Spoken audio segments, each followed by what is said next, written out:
Las finanzas, los negocios y la economía que influyen en tu día a día, bienestar en tu bolsillo. Ya nos conoces, somos Marilena Vega y Romina Román. Romina Román y Marilena Vega, somos contigo salud, dinero y amor. Lunes de 10 a 11 de la noche y jueves de 9 a 10 de la noche por El Heraldo Radio. Si quieres alcanzar el equilibrio entre tus finanzas, tus relaciones y tu bienestar, has llegado al lugar indicado. Bienvenido a Salud, Dinero y Amor con Marielena Vega y Romina Román. La mejor forma de invertir tu tiempo.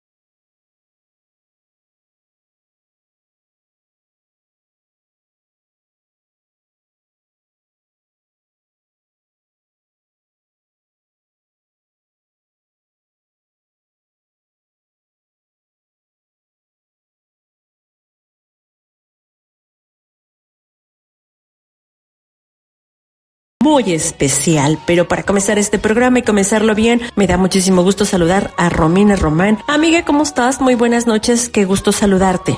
Muy buenas noches, Marielena. Estoy un poco ronca, pero muy contenta de estar contigo y con quienes nos escuchan aquí en el Heraldo Radio. Ya iniciando marzo, recordemos que las enfermedades respiratorias y el sarampión no han parado, así es que hay que cuidarse, hay que abrigarse muy bien en las mañanas y en caso de cualquier síntoma hay que usar cubrebocas y siempre será mejor consultar con el especialista. Y amigos, como dice Romina, cuidarnos de este cambio de temperaturas, que los resfriados están a la orden del día, y también a cuidarnos de los fraudes. Está llegando uno con gran detalle de la Comisión Federal de Electricidad. Ya recurrimos a esta institución, es fraude. Aquí le vamos a platicar y le vamos a dar los detalles para que no caiga en este tipo de robos. Pero bueno, por lo pronto, Romina Román, amiga, ¿con quién vamos a comenzar este programa? Gracias, Marielena. Te platico que vamos a tener un programazo iniciando la semana y el mes con el pie derecho, y es que cómo se anticipan las relaciones entre México y Estados Unidos después de la captura y muerte del narcotraficante apodado El Mencho. ¿Disminuirán las presiones del vecino país? De esto le vamos a preguntar a la doctora María Cristina Rosas. Ella es internacionalista, investigadora y catedrática de la UNAM.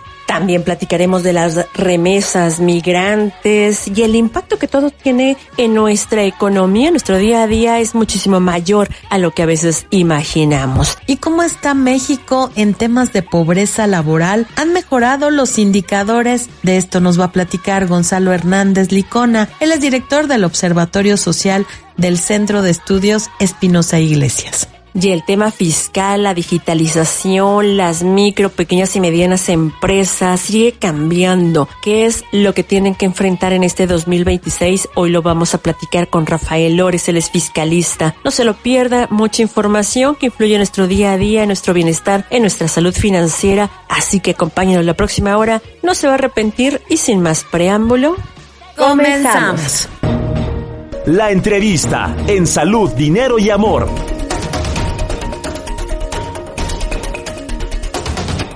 Y seguimos aquí en el Heraldo Radio. ¿Y cómo se prevén las relaciones entre México y Estados Unidos luego de la captura del narcotraficante apodado El Mencho? ¿Continuará la presión en temas de aranceles y del TEMEC? Para platicarnos de esto ya nos acompaña en la línea la internacionalista María Cristina Rosas. Ella es investigadora, catedrática de las mejores de la UNAM y también es autora de varios libros. Muy buenas noches, Cris. Qué gusto saludarte. ¿Qué tal, Romina? Igualmente, como siempre, un placer hablar contigo y con tu auditorio. Muchas gracias, Cris. El gusto es nuestro. Y platícanos, ¿bajará la presión después de la captura y muerte de El Mencho por parte del presidente Donald Trump? ¿Qué es lo que se está previendo? Mira, yo creo que esto hay que mirarlo a la luz de los comicios de medio término que van a tener lugar en Estados Unidos en noviembre próximo y donde Donald Trump busca afianzar a su gobierno, al Partido Republicano en el Congreso, donde parece que puede tener algunos reveses y los demócratas podrían avanzar, y también donde están en juego varias gubernaturas. Es una manera que tiene Trump de decirle al pueblo estadounidense que está cumpliendo con lo prometido en campaña, y algo de lo que prometió fue precisamente combatir a los cárteles de la droga y evitar los flujos de fentanilo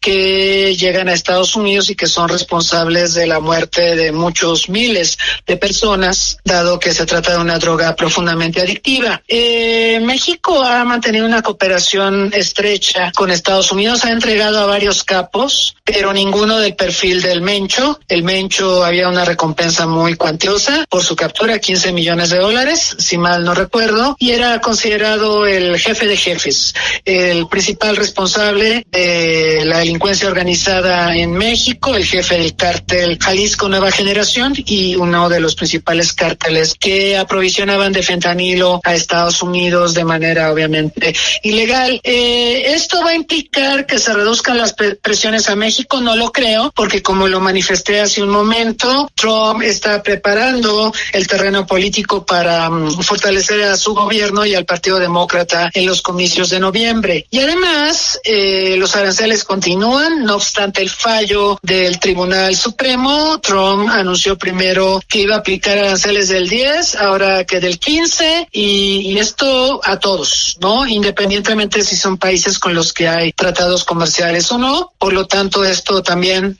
se perfila como un impacto para nuestro país. Las presiones siguen, la tensión en la relación México-Estados Unidos sigue manifestándose, no creo que vaya a ceder, y además hay que tener en mira el desarrollo de la renegociación del TEMEC, del Tratado Comercial. Claro, sí. Cristina, y precisamente en este sentido, hay quien dice que la renegociación del TEMEC que se está llevando en estos momentos podría estar en riesgo y que podría ser bilateral. ¿Qué tan cierto es? Porque se dice mucho, se especula mucho, más aranceles, que más detenciones con la intervención de Estados Unidos. ¿Qué tan cierto ves el panorama? A ver, yo lo que veo es que con Trump, a diferencia de otras administraciones, de otros gobiernos en Estados Unidos, todo gira en torno a los aranceles. Si Trump quiere que México endurezca las políticas migratorias y sea país de recepción, no solo de tránsito, hay una amenaza subyacente de aranceles. Si México no combate a la delincuencia organizada, hay una amenaza subyacente de aranceles. Entonces, antes se estilaba que un tema no contaminaba a los demás, que si teníamos problemas en la agenda de seguridad y se entrampaba la negociación, esto no impedía que hubiera negociaciones en materia comercial o en materia ambiental o en materia de aguas o en un montón de temas, ¿no? Pero ahora todo gira en torno a los aranceles. Dicho lo cual, esperamos que esto se mantenga, y es cierto, yo creo que el TEMEC está en riesgo. Hemos visto acercamientos entre México y Canadá, quienes parecen ya haber aceptado el hecho de que muy posiblemente el TEMEC llegará a su fin, porque el propio Trump ha insinuado que prefiere acuerdos bilaterales a tener un acuerdo trilateral norteamericano. Prefiere negociar con México por separado y con Canadá por separado, y a Canadá además lo tiene muy amenazado y le ha dicho que no va a haber negociación. Entonces Canadá está posiblemente de los tres países en la posición más incómoda y de más alto riesgo. De ahí que hayamos visto muchos acercamientos entre Canadá y México, no obstante la tensión tan terrible que prevalece en las relaciones México-Canadá, entre otros muchos temas, por las mineras canadienses y temas ambientales y de violaciones de derechos humanos de los trabajadores mineros. Cris, ¿y qué tan grave sería para México que se cancelara, que se diera por concluido el TEMEC? ¿Lo pueden hacer? ¿Puede hacerlo? Donald Trump tendría que saltarse algunas cláusulas que dicen otra cosa, pero más bien la pregunta es ¿qué tanto de verdad como país nos podría afectar? A ver, si termina el TEMEC, sí tenemos que partir de la realidad de que una cosa es la relación con México y otra con Canadá. Con Canadá ha crecido, era una relación muy pequeña, muy simbólica, si ustedes quieren, pero ha crecido. El asunto es que nuestra mayor relación es con Estados Unidos. Somos el principal exportador hacia Estados Unidos. Hemos rebasado a Canadá incluso y a China, por supuesto. Si se acabara el TEMEC trilateral, esto quizá afectaría más a la relación México-Canadá que a la relación México-Estados Unidos. No acabaría de inmediato, esto sí es importante decirlo, Romina, María Elena, hay un periodo de 10 años antes de que se finiquitara, ¿no? O sea, habría que avisar que va a terminar y todavía viene un periodo de tránsito, digamos, en el que seguiría vigente. Pero si terminara, yo creo que se va a crear alguna fórmula para negociar un nuevo acuerdo bilateral México-Estados Unidos y otro que Canadá buscaría con Estados Unidos, y me parece que Canadá sí querría en un escenario de este tipo un acuerdo bilateral con México, siempre que se pueda solventar todas las querellas que Canadá tiene con México, como comentaba hace un momento, en temas de inversiones y en temas de minería. Pero creo que ese sería el panorama. Cristina, y como dice Romina Román, se podría, incluso aun cuando es revisión, se podrían saltar acuerdos, se podrían saltar cláusulas de este acuerdo, de este TEMEC. No es que no pase nada, y aparte tenemos que pensar en que hay una temporalidad para la presidencia en Estados Unidos. A Donald Trump le quedan 3 años, hay quien habla de algunas figuras que ya se van perfilando para sucederlo, republicanos como Marco Rubio o el propio J.D. Vance, pero al margen de eso, yo no estoy segura de que quien lo suceda tendría una opinión tan desfavorable del TEMEC. Yo creo que quien ha tenido una opinión terrible sobre el TEMEC y sobre el Telecán, su antecesor, ha sido Donald Trump. Por eso, por considerar que el Telecán era el peor tratado de la historia, peor tratado comercial de la historia, es que se negoció el TEMEC, pero me parece que es más una percepción de Trump, donde también busca que empresas que habían trasladado sus operaciones a México como parte de aprovechar las condiciones productivas, costos de mano de obra, insumos, cadenas de valor en nuestro país, ahora Trump las quisiera llevar todas estas cadenas al propio territorio estadounidense. Eso sí sería el fin del TEMEC, ¿sí? Si esto progresa, si finalmente logra llevar de vuelta a las empresas que operan en México, a las empresas estadounidenses y de otros países que operan en México,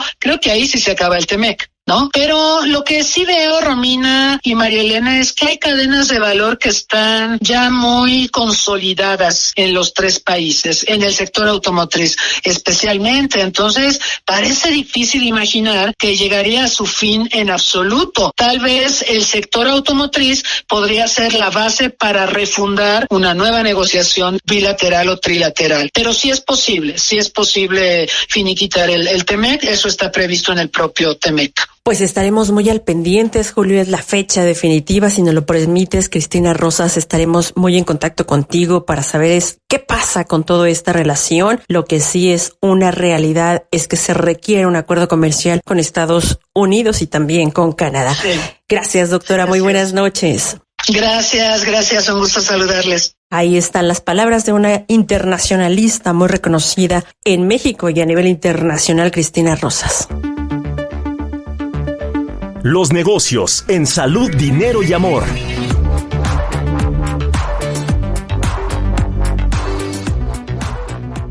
Ya amigos, un año complejo 2026, ¿cómo nos va en remesas? Hay quien dice que ha bajado esta situación y hay quien dice que se está recuperando. ¿Cuál es el impacto real de esto en la economía mexicana? Para platicar de esto y más, nos da muchísimo gusto saludar esta noche vía telefónica al doctor Tonatiuh Guillén. Él es especialista, por supuesto, en esta materia. Fue profesor del Colegio de Frontera Norte y profesor de, pues obviamente en esta institución. También hoy día es profesor del Programa Universitario de Estudios de Desarrollo de la UNAM. Muy buenas noches, doctor. Qué gusto saludarle. Qué gusto saludarles, Romina, María Elena, encantado. Muchísimas gracias. Oiga, doctor, ¿cómo estamos viendo el tema y, por supuesto, el movimiento de las remesas en México? Un balance general que se puede hacer de más o menos mediano plazo, desde el 19, por ejemplo. Y si hiciéramos una tendencia mes a mes del crecimiento de las remesas en todo ese periodo, que fue un periodo de expansión impresionante, el año 25, a partir de enero y febrero, y los meses siguientes todavía, están debajo de la expectativa de la tendencia. Esto es, si las remesas hubieran crecido como siempre, la primera conclusión, sí, efectivamente, estamos un poco abajo. Pero, ahí viene el segundo punto. En el año 25, la caída ocurrió en el mes de enero, que fue pues un hueco muy significativo. Para darles el dato del mes de enero, fueron 4,600 millones de dólares y se fueron recuperando a lo largo del año. Por ejemplo, en octubre ya fueron 5,600. Esto es 1,000 millones más que en enero, lo cual fue significativo, valioso. No se logró sostener ese pico y diciembre lo cerramos con 5,300. ¿Cuál es la conclusión aquí? Y me parece que es la más valiosa. Que a pesar de Trump, a pesar de las agresiones antiinmigrantes, a pesar de las amenazas y obviamente limitaciones para las personas migrantes en condición irregular, que para México pues son muchos millones de personas, las remesas se sostuvieron, e incluso en el periodo de 25, que ha sido tan agresivo y tan tremendo contra la población migrante, las remesas crecieron. Entonces, mi punto aquí a subrayar, pues es la extraordinaria potencia, la extraordinaria valentía y dedicación y compromiso de las familias mexicanas en Estados Unidos con sus familias, y que a pesar de estos obstáculos, ahí están. Y lo más probable es que este 26 se repita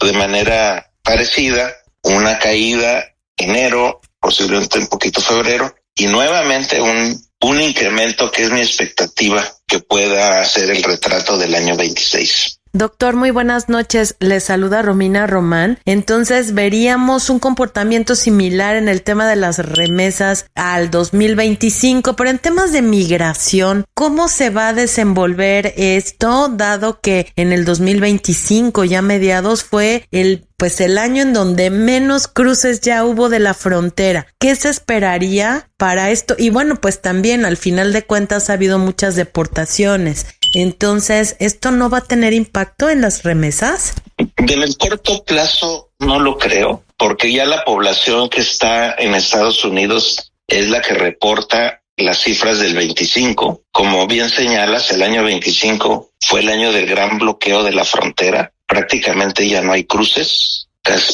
Son casi simbólicos los que intentan el cruce. Entonces, el año 25 lo podemos comprender en función de la población que ya está en Estados Unidos, y esa es probablemente la base de lo que se muestre en el año 26. Entonces no vería una disminución muy significativa. La verdad es que creo que se van a mantener en ese ritmo de alrededor de 5,000 millones de dólares por mes. Esa sería mi expectativa del 26.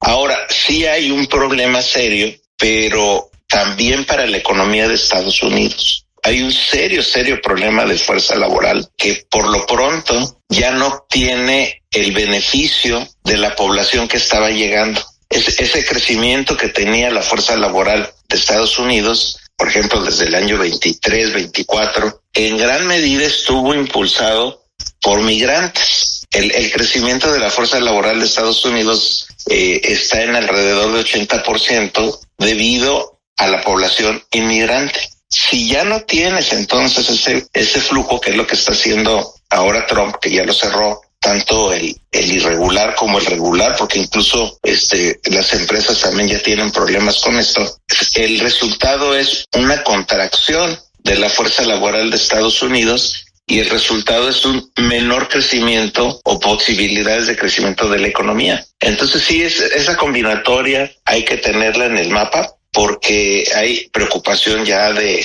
analistas en Estados Unidos de que las políticas antiinmigrantes conduzcan a menor crecimiento económico. Doctor, bajo esta situación que nos plantea, ¿cuál sería el impacto? ¿Cuál es el impacto directo que tiene las remesas, el movimiento que está habiendo en la economía mexicana, en el bolsillo de los mexicanos? Hay uno muy severo que se explica bien si lo consideramos que las remesas son un piso social. Si entre un año y otro tenemos 3,000 millones de dólares menos, como pasó entre el 24 y el 25, en el total no es un descalabro, pero sí es una disminución significativa. Y esa disminución hay que verla en dónde impactó más la reducción. Si es en las zonas urbanas grandes, a lo mejor no hay tanto golpe, pero si es en poblaciones pequeñas, en donde la economía familiar y incluso la economía local es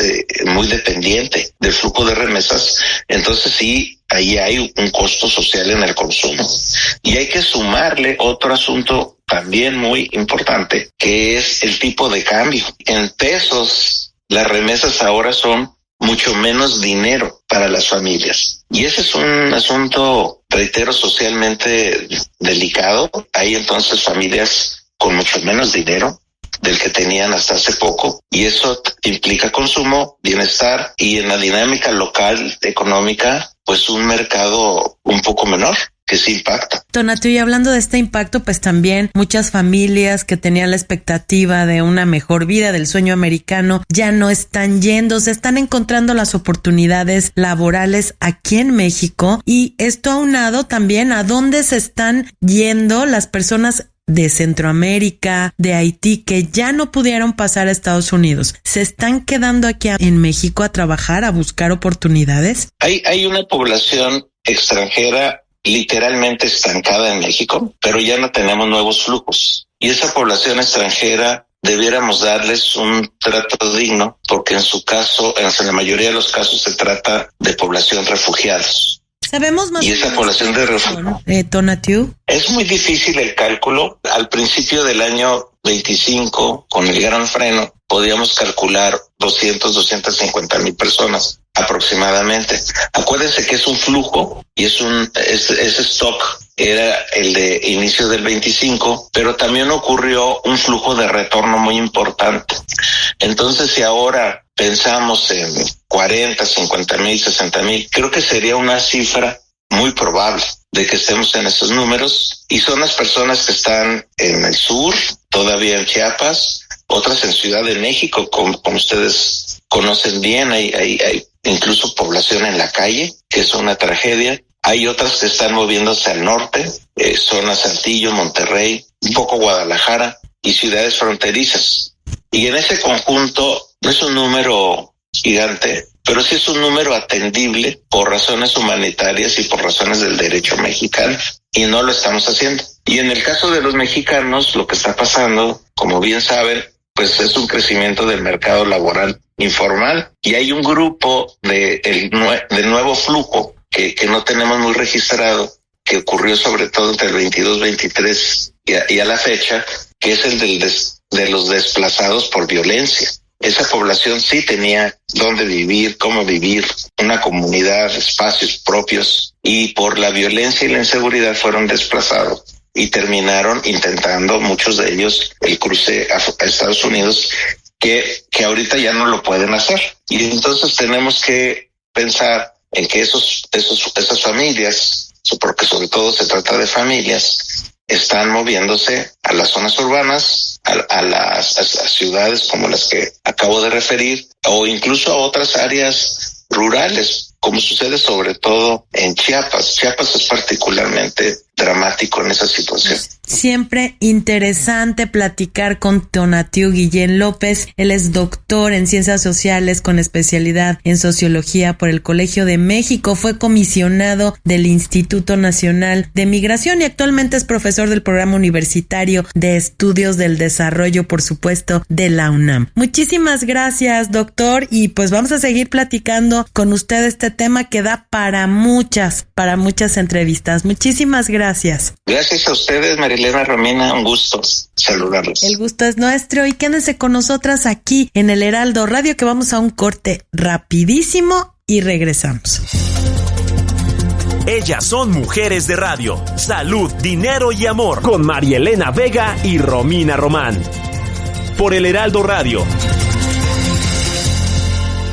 Las finanzas, los negocios y la economía que influyen en tu día a día. Bienestar en tu bolsillo. Ya nos conocen, somos Marielena Vega y Romina Román. Romina Román y Marielena Vega somos salud, dinero y amor.